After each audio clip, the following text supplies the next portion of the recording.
sommes en direct de Washington DC ce matin et j'ai le privilège d'avoir le chanteur togolais King Maz sur ma chaîne. Qui est King Maz et pourquoi tu as choisi King Maz? Je réponds au nom de Pomposi Lemou Mazama Esso à l'état civil, alias King Maz comme nom d'artiste. À la base, j'étais un grand chanteur du gospel.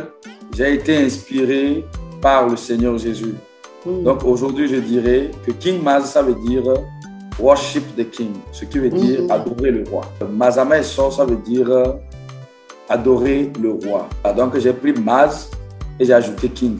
Donc Mazama Esso, j'ai adoré Dieu, plutôt, qui veut dire Maz. J'ai pris Maz, le diminutif de Mazama Esso, j'ai pris Maz et puis j'ai pris King. Donc adorer le roi. Donc je peux savoir que tu es un chanteur du gospel, c'est ça? Oui, je suis chanteur du gospel. Ouais. Gospel. Et depuis combien de temps tu le fais? Je dirais depuis plus de 12 ans aujourd'hui. Hein. Qu'est-ce qui t'a inspiré? Oui, comme je venais de le dire, c'est le Seigneur Jésus, c'est la parole de Dieu qui m'a inspiré à chanter. Parce que chanter, c'est prier 2 fois. Donc je me dis, pourquoi ne pas prier 2 fois par jour? Donc j'ai décidé de chanter parce que j'ai compris que le Seigneur m'a donné ce talent.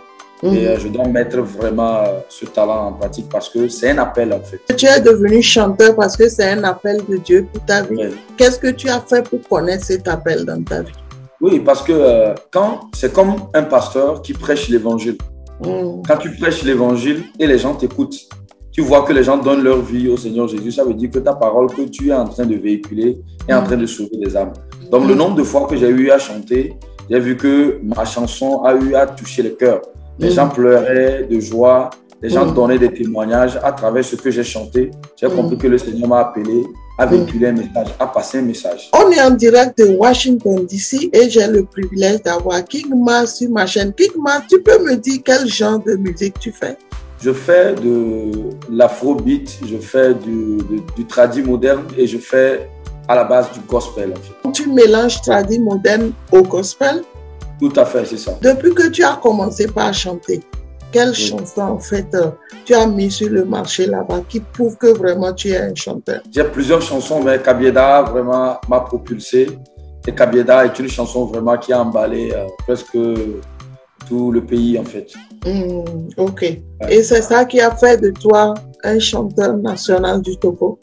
Tout à fait. King Maz, tu peux me dire qu'est-ce qui t'a inspiré vraiment à composer cette chanson Kabieda? Ma chanson Kabieda, je l'ai composée en m'inspirant de notre patrimoine culturel en pays kabien. Ouais, nous avons beaucoup d'atouts, nous avons beaucoup de sites que les gens pourront venir visiter. Ce n'est pas seulement venir suivre les évalas et partir. Donc pourquoi ne pas parler un peu de notre richesse culturelle que nous avons en fait? Donc, c'est ce qui m'a vraiment inspiré. Je voulais vraiment sortir un son qui pouvait être un son vraiment emblématique, en fait. Un son que les gens pourraient toujours jouer quand il s'agit des rencontres en pays kabien et tout ça. Donc, vraiment, j'ai cherché. Et j'ai travaillé pour pouvoir sortir un truc de wow, en fait. C'est ça. Oui, c'est vraiment une chanson de wow. Franchement, je te remercie de l'avoir fait. Combien d'albums avez-vous aujourd'hui? J'ai 2 albums aujourd'hui à mon actif au nom de God is Good, qui est le premier album avec 13 titres. Et le deuxième album, Tchasorunisi, avec 14 titres. Le premier album, je l'ai lancé en 2012. Donc, il y a eu des chansons qui ont cartonné là-bas. C'était Ayadouvi et puis Yesu. Sur le second album, c'est là qu'il y a Kabieda, il y a Tchasorunisi et puis il y a Brenam, il y a Ewevo aussi qui a beaucoup cartonné. Au-delà de tout, j'ai minimum 52 chansons à mon actif. Oh wow! Donc tu crois que tu es un grand chanteur togolais. Par quelle chanson avez-vous commencé votre carrière? J'ai commencé ma carrière par La vie dans le sang de Jésus. C'est une chanson que j'ai enregistrée en 2010. Bien avant 2010, j'avais déjà enregistré 2 chansons en 2006. Ce qui m'a fait avoir un cachet de 1000 francs après une prestation.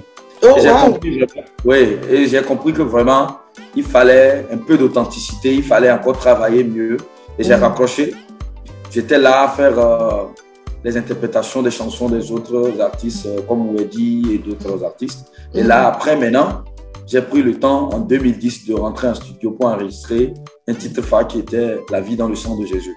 Depuis que vous avez commencé par chanter, avez-vous eu des awards ou avez-vous fait des grosses rencontres qui ont changé votre vie? J'ai eu des scènes avec quelques grandes figures de l'Afrique, comme Mewe, Sydney et plus d'autres en fait. Donc, j'ai reçu des distinctions, plusieurs distinctions. J'ai été meilleur artiste de l'année, Kara Music Award, année 2015, année 2016. Et j'ai eu des prix, des trophées d'excellence en 2018, en 2019. Oui, j'ai aussi reçu 2 trophées, la 2e édition de Kiena America Award et la 3e édition de Kiena America Award. Puisque vous m'avez dit que vous avez partagé des scènes avec des grands chanteurs, mais oui, tout ça, est-ce que vous pouvez aujourd'hui me dire quelle expérience vous avez en tant que chanteur togolais aujourd'hui? Je dirais qu'en partageant des scènes avec ces grandes figures-là, j'ai découvert vraiment que nous devons encore plus travailler. Vous voyez, nous devons plus travailler et nous devons aussi chercher à sortir de chez nous pour aller apprendre parce que on est mieux chez soi, mais on peut apprendre beaucoup quand on sort de chez soi en fait. Donc, en tant qu'artiste togolais, j'ai vraiment de grandes expériences qui me permettent aujourd'hui de comprendre mieux la musique et de travailler encore pour aller de l'avant. Est-ce que c'est facile d'être artiste au Togo? C'est pas facile d'être un artiste au Togo. C'est pas facile parce que je sens un peu que le côté culturel est délaissé au Togo. Nous n'avons vraiment pas des moyens financiers pour pouvoir soutenir notre carrière, pour pouvoir mieux travailler et aller de l'avant.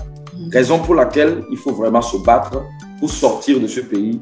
Pas quitter le pays, mais sortir de ce pays, exporter notre musique à l'extérieur du pays pour que vraiment les gens puissent vraiment nous découvrir, nous inviter de part et d'autre pour pouvoir mieux faire la musique et puis être dans les 4 coins du monde. J'ai eu plusieurs fois des invitations de part et d'autre.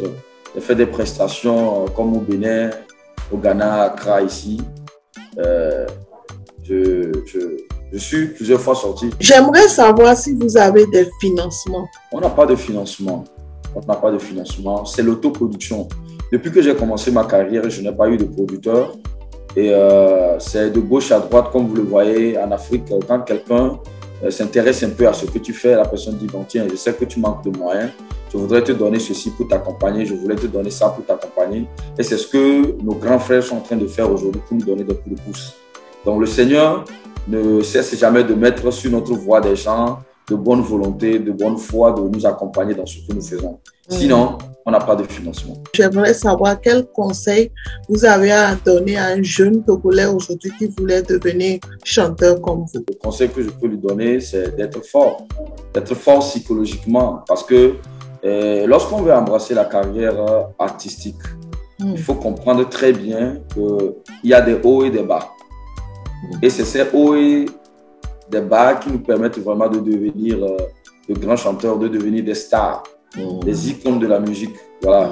Donc, il ne faut pas penser que tout va être simple comme si c'était un bon jour, quoi. Non. Surtout au Togo, ce n'est pas facile. Il y a des scènes de gauche à droite où on va t'appeler et voilà, on va te donner peut-être des cachets qui ne vont pas te permettre vraiment de continuer. Tu risques de lâcher. Mais si tu es fort dans la tête, c'est que tu pourras travailler. Quand tu as l'appel, tu as cette vocation.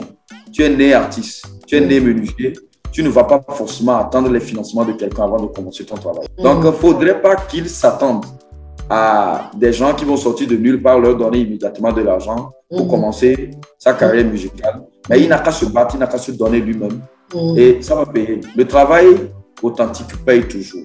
Donc, il faut se battre, ça va payer. Avez-vous un mot de fin? Mon mot de fin, c'est d'abord de remercier d'abord vous, Nathalie Djonda, qui vraiment avait eu le privilège et vraiment cet amour de me contacter et de vouloir aussi m'interviewer depuis Washington DC. Ça me fait vraiment plaisir. Je remercie aussi tous les fans, je remercie tous les grands frères. Je ne veux pas citer leurs noms parce que je les laisse toujours cachés. Ces grands frères-là qui ne cessent jamais de m'accompagner, de me donner des moyens financiers pour pouvoir produire ma musique puis travailler et aller de l'avant. Je remercie tous mes fans, je remercie le Seigneur qui ne cesse jamais de nous donner plus d'inspiration et le courage de travailler pour avancer. King Mas, merci beaucoup d'être venu sur ma chaîne. Je rappelle qu'on est en direct de Washington DC aux États-Unis et j'espère qu'on aura encore le privilège de se rencontrer, faire d'autres interviews. Merci beaucoup. Merci beaucoup. À la merci prochaine. Beaucoup. Au revoir. Au revoir.